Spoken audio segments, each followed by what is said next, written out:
it's likely that some of the nursing advice you'll receive will be inaccurate. So here are some breastfeeding myths that have been debunked. It's normal for nursing to hurt. Pain is a warning sign that your baby isn't latching onto your breast properly, despite the fact that it's usual to feel uncomfortable at first.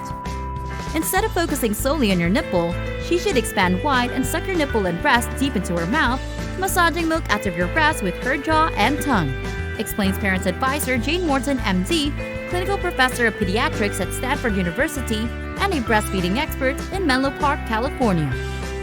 Continually shift your baby's posture until he or she feels comfortable and secure.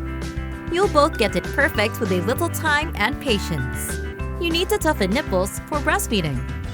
Your breasts naturally change throughout pregnancy, preparing them for lactation, says Christina Smiley, MD, a pediatrician, lactation expert, and founder of Breastfeeding Resources in Stratford, Connecticut. The area around your nipples will thicken and the glands in your areolas will generate oils for lubrication and protection even before your baby is born. A rise in the hormone oxytocin occurs once your baby is born and you begin breastfeeding, making your nipples more malleable and supple for your baby's mouth. A lactation consultant can teach you strategies to help you nurse if you have flat or inverted nipples. Breastfeeding will cause your breasts to sag. Droopy breasts are a result of hormonal changes that cause the ligaments beneath them to loosen and stretch during pregnancy. Your breasts may sag as you gain weight and they become larger and heavier, explains Matthew R. Skolman, MD, assistant professor of plastic surgery at the Mount Sinai School of Medicine in New York City. Your breast may get swelled with milk through a transitory process called engorgement and grow larger when you first start nursing, but once you've established a strong breastfeeding practice, they'll shrink in size. Your breasts will soften after you wean your kid, and unless you've gained or lost a large amount of weight, you may anticipate them to revert to their pre-pregnancy size. Myth: if you have small breasts, you won't produce enough milk to feed your baby. Size doesn't matter. The breast tissue you need to nurse a baby grows in response to pregnancy, regardless of your breast size, says Judith Lowers, IBCLC, a spokeswoman for the International Lactation Consultant Association. The milk ducts are found in the so-called functional tissue rather than the fatty tissue that is responsible for breast growth. So whether you're an A cup or a D cup, rest assured that your breasts are capable of feeding your baby with the milk she requires. You won't be able to breastfeed if you've had breast augmentation or breast reduction surgery. These days, implants are usually inserted near the armpit or under the breast tissue or chest muscle, which shouldn't interfere with breastfeeding, says Carol Hutari, IBCLC manager of the Center for Breastfeeding Information at La Leche League International. Breastfeeding may be affected if the nipple was removed to put the implant and subsequently reattached, as this technique disturbs so many nerves that milk letdown is reduced. You'll almost certainly need to supplement with formula in this scenario. Let your doctor know if you've had either sort of breast surgery so she can keep an eye on your baby's weight gain. You need to nurse every 2 hours around the clock, no more, no less, to make sure that your baby gets enough to eat. Although babies' eating habits are as unique as their parents, many infants do naturally fall into a 2-hour feeding schedule. We always tell people to watch the baby and not the clock, an expert explains. If you're concerned that your baby isn't getting enough to eat, counter dirty diapers. She should have at least 6 wet diapers each day, as well as 2 or 3 CD stools. If you're concerned that your baby isn't receiving enough to eat, you can schedule a weight check with your pediatrician. You must eat only bland foods while breastfeeding. The potentially unpleasant ingredients in the meals you eat have been broken down and should have no effect on your baby by the time they've been digested and used to form breast milk. In other words, if you eat cabbage or broccoli, your kid is unlikely to get gassy. And if you eat hot salsa, your baby is unlikely to refuse to nurse. Many breastfeeding mothers swear by the wait-and-see approach. Don't make any changes to your diet and wait to see whether your baby has any issues. Experiment with your diet if she seems fussy after you consume particular items. Keep a food diary if required, and if your baby is fussy 2 to 12 hours after you've eaten a certain meal, eliminate it from your diet for a period. Moms who take antidepressants shouldn't breastfeed. If you require medicine, a mental health professional who has treated postpartum depression will know which antidepressants are safe for breastfeeding mothers.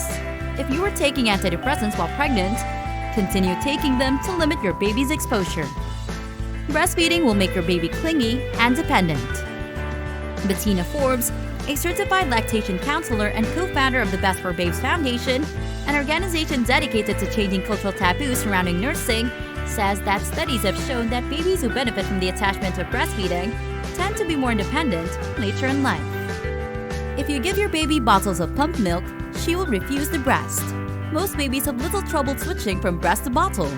Wendy Haldeman, RN, MN, a certified lactation consultant and co-owner of the Pump Station, a breastfeeding support center in Santa Monica, California, advised as long as you wait until your baby has mastered breastfeeding, typically about 6 weeks, before offering her a bottle, she should be willing to transition back and forth. Women who limit their newborns to 1 bottle per day, on the other hand, have less of a difficulty. Exercise will turn your milk sour. Workouts used to be thought to cause high quantities of lactic acid in breast milk, which gave it an unpleasant taste. However, new research suggests that babies are unconcerned with the distinction. Want to know something that would make their squidgy little noses perk up? It's sweat. Sweat leaves a salty residue on your skin, so shower promptly after your workout. You have to pump and dump after you drink alcohol. According to Stephanie Ho, MD, a reproductive psychiatrist in New York City, rather than throw your precious breast milk, time your glass of wine or beer wisely. After you've had a drink, it will leave your milk at the same rate that it leaves your bloodstream. Wait at least 2.5 hours before nursing again to ensure that your milk is alcohol-free. You can also test your breast milk for taint by dipping test strips from the drugstore into a sample. If your infant becomes hungry while the alcohol is still in your system, consider pumping milk ahead of time. You can't get pregnant while nursing. You can get pregnant whether you're breastfeeding or not if you're having sex. If you've been breastfeeding for less than 6 months, your period hasn't returned, and your kid is nursing every 2 to 3 hours, including at night, you're less likely to conceive. Consult your doctor about your best birth control alternatives unless you're ready for another kid. You shouldn't nurse if you're sick. According to Dr. Christina Smiley, MD, a pediatrician, lactation specialist, and founder of Breastfeeding Resources in Stratford, Connecticut, breastfeeding while sick with a cold or the flu actually protects your infant from sickness. Every time your baby nurses, the germ-fighting antibodies that your body is producing are transmitted to her. Your baby will either not become sick at all or will get a milder version of whatever is afflicting you. Maintaining regular bonding sessions, even if you're in a bad mood, can help make you feel better. You shouldn't nurse if you have a blocked duct or breast infection. The best way to treat a blocked duct is to nurse as often as you can. And the best way to prevent an infection is to clear a blocked duct. But how do ducts become blocked in the first place? It usually happens when the baby's nursing patterns change and the breast becomes overfull. Judith Lowers, IBCLC, a spokeswoman for the International Lactation Consultant Association, disclosed.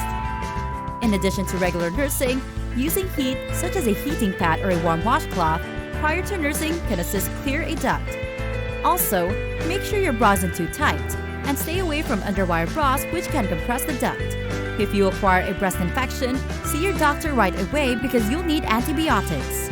Symptoms include redness and tenderness in the breast, a fever, and flu-like symptoms. Once you go back to work, you'll have to wean. You can give your kid breast milk for as long as you want if you commit to pumping. Because pumping will likely take up the majority of your lunch and break time, keep a supply of nutritious snacks on hand at your desk to ensure you have the energy you need to make milk.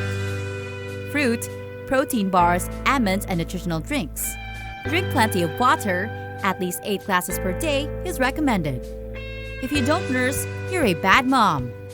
Although breastfeeding has many health benefits for both your baby and you, not breastfeeding or being unable to breastfeed for any reason does not make you an inadequate mother.